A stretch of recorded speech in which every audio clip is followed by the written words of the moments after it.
बेगुनाह लोगों को नैब के उकूबत खानों में भेजा गया। दुआ है दुश्मन भी नैब के उकूबत खाने में ना जाए। वज़ीर आज़म शहबाज शरीफ का खिताब, कहते हैं पाकिस्तान में जिसकी लाठी उसकी भैंस का निज़ाम है। जब तक ये निज़ाम तब्दील नहीं होता मुल्क तरक्की नहीं कर सकता। लाहौर में बाब पाकिस्तान और बॉल्टन रोड के तौसीई मंसूबे का संग बुनियाद। कोल्लू धमाके में शहीद पाक फौज के 2 अफसरान की नमाज जनाजा। मेजर जवाद शहीद की नमाज जनाजा रावलपिंडी में अदा की गई। हाजिर और रिटायर्ड अफसरान समेत लोगों की बड़ी तादाद में शिरकत। कैप्टन सगीर अब्बास की नमाज जनाजा मुजफ्फरगढ़ के आबाई इलाके में अदा की गई। दोनों अफसरान गुज़श्ता रोज बारूदी सुरंग के धमाके में शहीद हुए थे।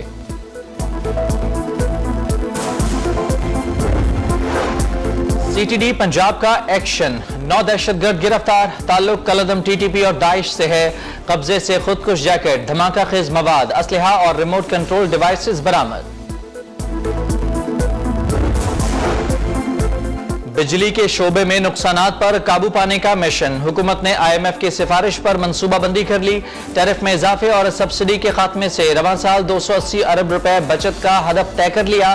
घरेलू सार्फिन को हासिल सब्सिडी बतदरीज खत्म करने का प्लान। किसान पैकेज और जीरो रेटेड सनती शोबे की सब्सिडी भी खत्म करने का फैसला। इतलाक 1 मार्च 2023 से होगा। लाहौर समेत पंजाब भर में दवाओं की किल्लत बरकरार। जान बचाने वाली दवाएं, दिल के मरीजों के लिए हेपरिन, हेपेटाइटिस B और ज़ियाबतीस समेत मुतादिद अद्वियात मार्केट से गायब। अवाम परेशान। पंजाब में इलेक्शन 90 रोज में कराए जाएं। लाहौर हाईकोर्ट का फैसला। इलेक्शन कमीशन को गवर्नर पंजाब से मुशावरत के बाद फौरी तारीख के ऐलान का हुक्म। तहरीरी फैसला जारी।